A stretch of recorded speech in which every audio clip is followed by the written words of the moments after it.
connaissent. Du coup, ce qu'on va pouvoir faire sur Diapason, c'est rechercher son acouphène. Je vais montrer rapidement. Tac, je passe. C'est rechercher son acouphène. Donc là, alors on n'en voit pas bien parce qu'on n'a pas de casque.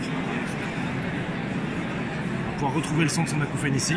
Et une fois qu'on fait valider et terminer, toute l'application en fait, là, elle devient personnalisée pour l'acouphène de la personne.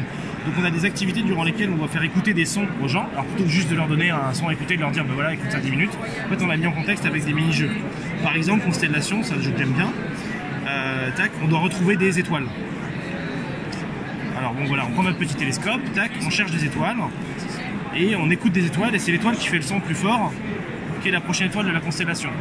Et en fait ce qui se passe c'est que toutes les étoiles font un son qui fait de la rééducation acoustique et qu'aide les neurones à mieux fonctionner. Donc ce qui se passe c'est que plutôt que de dire aux gens juste écoutez ce son, bam, on le met en contexte. Donc les gens ils sont dans un contexte un peu positif. Ensuite, le truc c'est, j'ai une métaphore, c'est que baisser le son de l'acouphène en faisant de la rééducation, c'est bien mais c'est pas suffisant. Parce que quand t'as un moustique dans une chambre, tu sais, le problème c'est pas le volume du moustique. Le problème c'est qu'il y a un moustique, ça fait un cas pour ça. Donc t'as deux solutions, soit tu détruis le moustique, soit tu apprends qu'en fait c'est une mouche, tu vois, donc du coup bon, c'est pas très grave, ça va pas te piquer pendant la nuit, donc tu arrives à t'endormir. Donc en fait ce qu'il faut faire c'est changer l'image qui est associée à l'acouphène.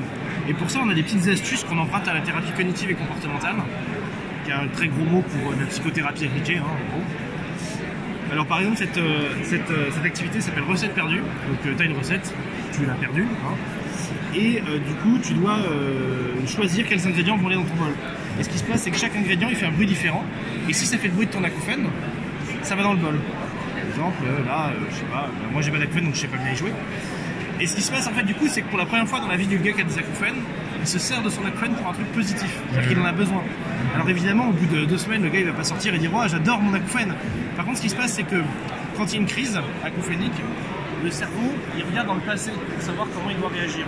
Et si dans le passé il voit 90% de négatif et 10% de positif, même si c'est factice, en fait il va beaucoup moins facilement over-réagir, sur-réagir, tu vois.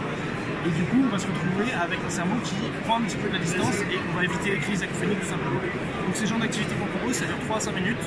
On conseille d'en faire 2 à 3 par jour, mais on a des clients qui en font 2 par semaine et ça sent très bien aussi. Les gens sont autonomes, ils font comme ils veulent. Il y a des questionnaires pour voir un petit peu les progrès qu'on fait, comment ça évolue, etc. Voilà, c'est ça qui est bien.